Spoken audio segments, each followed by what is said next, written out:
सिर्फ 27 दिन बाद उसे एक सरकारी विभाग में नौकरी मिल गई। मनोज आज भी हर मंगलवार हनुमान जी के मंदिर जाकर धन्यवाद देता है। हनुमान जी के कान में ये 5 बातें कहने से पूरी होती है मनोकामनाएं। क्या आपको पता है कि अगर आप हनुमान जी की मूर्ति के कान में कुछ खास 5 बातें कह दें, तो आपकी मनोकामनाएं पूरी हो सकती है? हाँ, यह कोई अंधविश्वास नहीं बल्कि सदियों से चली आ रही मान्यता है और लाखों लोग इसका अनुभव कर चुके हैं। आज मैं आपको वह 5 बातें बताने वाला हूं जिन्हें सही तरीके से कहने पर हनुमान जी तक आपकी आवाज सीधे पहुंचती है और आपको जीवन में राहत, सफलता और सुख, शांति मिलती है। तो आइए बिना वक्त गंवाए शुरू करते हैं। हनुमान जी के कान में बात कहने की परंपरा बहुत पुरानी है।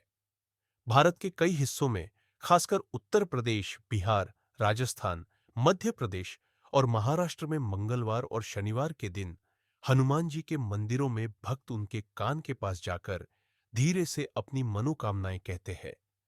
कहते हैं कि यह प्रथा त्रेता युग से चली आ रही है, जब स्वयं श्री राम ने हनुमान जी को आशीर्वाद दिया था कि जो भी भक्त सच्चे मन से तुम्हारे पास आकर अपनी बात कहेगा, उसकी आवाज मेरे कान तक सीधे पहुंचेगी।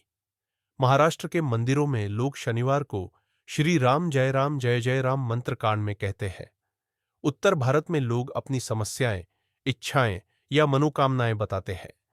कई जगह इसे गुप्त प्रार्थना कहा जाता है। क्यों कान में कहना असरदार है? धार्मिक कारण हनुमान जी को संकल्प के देवता माना गया है। वे अपने भक्तों की बात तुरंत श्री राम तक पहुंचाते हैं। कान में कहना मानो सीधे उनसे संवाद करना है। जब हम भीड़ में कुछ कहते हैं तो वह सबको सुनाई देता है, लेकिन कान में कही बात सिर्फ उसी तक पहुंचती है जिसके लिए कही गई है। आध्यात्मिक कारण, जब हम कान में अपनी बात कहते हैं तो हमारी पूरी ऊर्जा उसी भाव में लग जाती है। मन और वाणी एक दिशा में होते हैं, जिससे प्रार्थना की शक्ति कई गुना बढ़ जाती है। वैज्ञानिक दृष्टि से जब हम धीमी आवाज में मनोकामना बोलते हैं तो हमारा मस्तिष्क उसे गहराई से महसूस करता है। इससे अवचेतन मन सक्रिय होता है और हम अपने लक्ष्यों की ओर तेजी से बढ़ते हैं। ध्वनि तरंगे और कंपन भी मस्तिष्क पर असर डालते हैं। वह 5 बातें जो कहनी चाहिए। अब आते हैं उस मुख्य हिस्से पर, जिन 5 बातों को हनुमान जी के कान में कहने से जीवन में सकारात्मक बदलाव आता है। यहां सिर्फ क्या कहना है यही नहीं, बल्कि क्यों और कैसे कहना है यह भी समझिए। नंबर 1, अपनी सबसे बड़ी मनोकामना। सबसे पहले अपनी सबसे जरूरी और बड़ी इच्छा स्पष्ट शब्दों में कहें। यह कोई भी हो सकती है। नौकरी, व्यापार में सफलता, विवाह, संतान, घर बनवाना या किसी लक्ष्य को पाना। हे पवन पुत्र, मुझे इस साल सरकारी नौकरी दिला दीजिए। मेरे व्यापार में उन्नति का मार्ग खोल दीजिए। बात छोटी या बड़ी नहीं होती, भावना और विश्वास बड़े होते हैं। नंबर 2, किसी संकट से मुक्ति की प्रार्थना। जीवन में हर कोई किसी न किसी परेशानी से गुजरता है।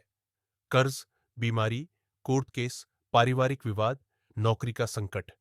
आप जिस संकट से परेशान हैं, उसे साफ शब्दों में बताएं और उससे मुक्ति की विनती करें। हे मारुति, मुझे इस बीमारी से मुक्त कर दीजिए। मुझे इस कर्ज के बोझ से बचा लीजिए। नंबर 3, परिवार के कल्याण की बात। हनुमान जी सिर्फ व्यक्तिगत इच्छाएं ही नहीं, परिवार के लिए भी वरदान देते हैं। माता पिता के स्वास्थ्य, बच्चों की पढ़ाई, पति पत्नी के रिश्ते, घर में शांति, इन सब के लिए प्रार्थना करें। मेरे माता पिता को लंबी उम्र दे और उन्हें स्वस्थ रखे। मेरे घर में हमेशा सुख, शांति और प्रेम बना रहे। नंबर 4, बुरी आदत छोड़ने का संकल्प। हनुमान जी ब्रह्मचर्य और संयम के प्रतीक है। अगर आपको गुस्सा, आलस, नशा, लालच जैसी आदतें छोड़नी है तो उनका संकल्प लें। हे मारुति, मेरा गुस्सा कम कर दीजिए और संयम का आशीर्वाद दे। मुझे इस नशे की लत से मुक्त कर दीजिए। नंबर 5, राम नाम से जुड़े आशीर्वाद की याचना। हनुमान जी का सबसे बड़ा आशीर्वाद है भक्ति। अगर जीवन में भगवान के प्रति प्रेम, सेवा और सद्गुण चाहिए तो यह बात जरूर कहें। मुझे श्री राम के चरणों में सच्ची भक्ति और प्रेम दे। मुझे सच्चाई और धर्म के मार्ग पर चलने की शक्ति दे। कब और कैसे कहें? दिन और समय। मंगलवार और शनिवार सबसे शुभ दिन माने जाते हैं।